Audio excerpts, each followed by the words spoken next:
you see my screen? Yes. Yes, it works. Wonderful.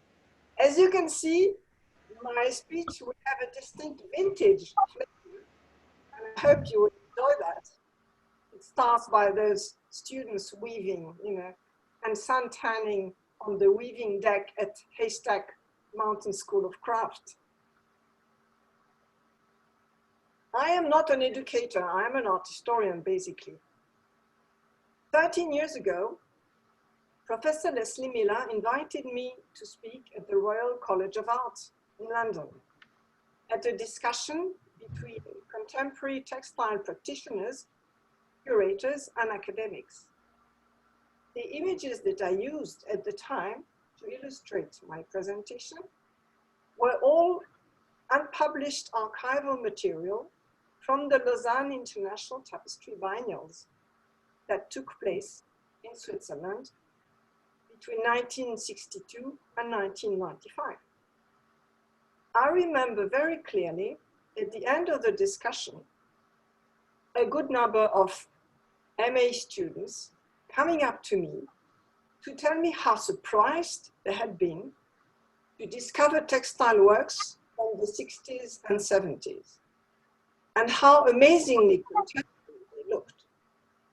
They were frustrated the teacher had hardly ever mentioned or shown those works. I believe that successful education in the field of fiber art and textile in general must be grounded in discovery and experimentation and the proficient use of materials and techniques. But in addition to hands-on learning, it is essential that students should also be given a sound historical frame of reference in which they can place and their personal discoveries. They need to know the history of art, and more specifically, the history of textile art. It is fortunate for all of us that the recognition of this art sector is now gradually improving, and the story of fiber art is being written. We see today that female artists are finally being brought to the spotlight, reflecting ongoing challenges regarding gender equality. This is good news for fiber arts, the only major artistic movement in which women have always been in the majority and often enjoyed leading roles. The recent exhibitions devoted to animals in London and in New York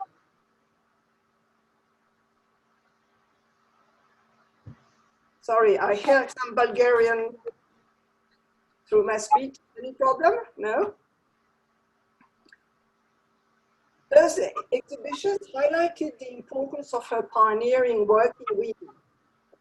They reminded us of her role as an educator and a teacher at the Bauhaus School in the 1920s in Germany, and later at Mountain College in North Carolina, where she introduced an innovative weaving curriculum in 1934 already.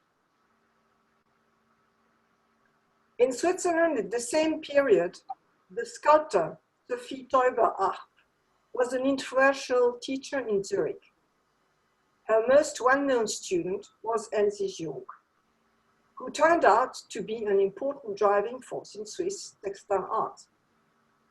She in turn taught textile classes at the School of Applied Art in the city of Zurich from 1944 to 1966. And on retiring, he focused on crafting her own daring artworks.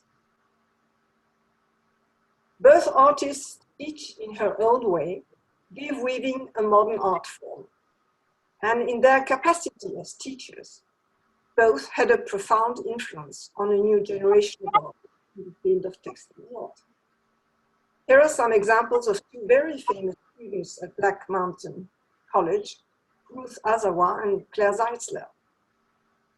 Annie Albers has at last acquired greater public recognition recently, while Elsie Giog has yet to win the recognition deserves. It was in the 1960s and 70s that classical tapestry and weaving underwent a revolutionary change, which would lead to the emergence of what is now known internationally by its American name, fiber arts. In those 20 years, traditional frameworks exploded as two-dimensional tapestry transformed into soft sculptures, environment, and installations. Here, a work by Walter North, who was a visiting teacher at Haystack Mountain School of Crafts, and a very great influence on students, Daniela Wolf. Starting in 1962, the Lausanne Biennials gave a strong impetus to the new art movement, helping to spread awareness throughout Europe and worldwide. We should bear in mind that in those days, it was not easy to keep up to date with new developments in the arts. Travel was expensive, and the internet, social media, and smartphones with cameras had not yet been invented. For the textile artists and enthusiasts traveling across Europe, успяваха да пропътуват цяла Европа, за да дойдат в Швейцария. They knew they would see the latest innovations assembled in one city, and they could go back to the countries with a store of innovations and new ideas. Textbooks were hardly available. Visual documentation that the artists accumulating during their travels in the form of slides was crucially important, allowing teachers to have good material for their students. When in 2017 we published the history of the Lausanne Biennials, these precious original video archives constituted an invaluable mine of information. And we were very pleased that many teachers sent us copies of their original slides. The Americans had taken the emergence of fiber art far more seriously than other countries. It was not unusual for American artists who had distinguished themselves at major international events, such as Lausanne and Łódź, Poland, to be offered teaching jobs. A guaranteed salary alleviated the economic pressure on their daily lives, making it possible for them to continue with their personal research.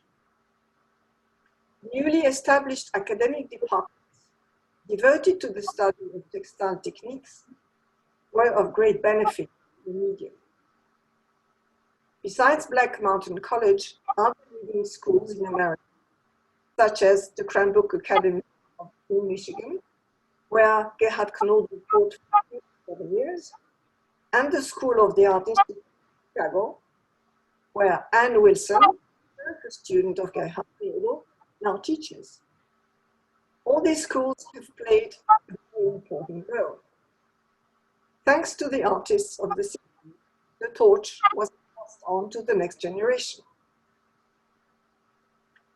Unfortunately, not all countries could implement this kind of transmission in their teaching curriculum.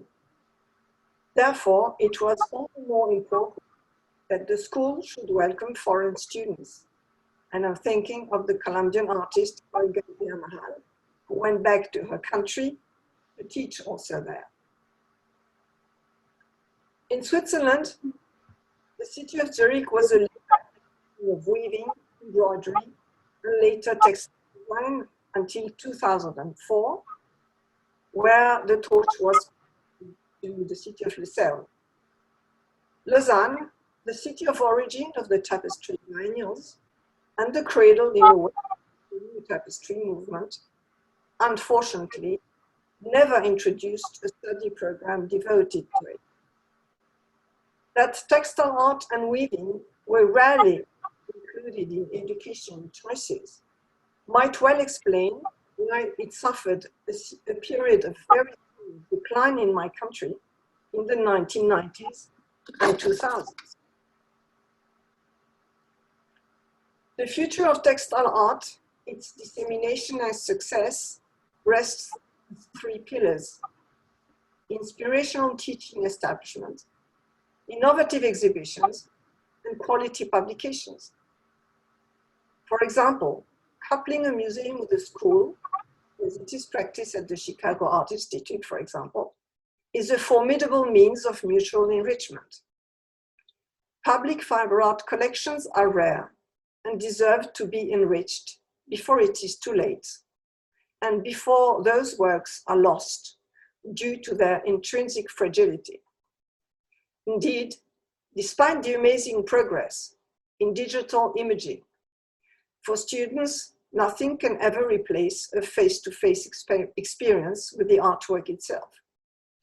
This is especially true in the field of textile, even more so than in any other medium. I thank you for your attention.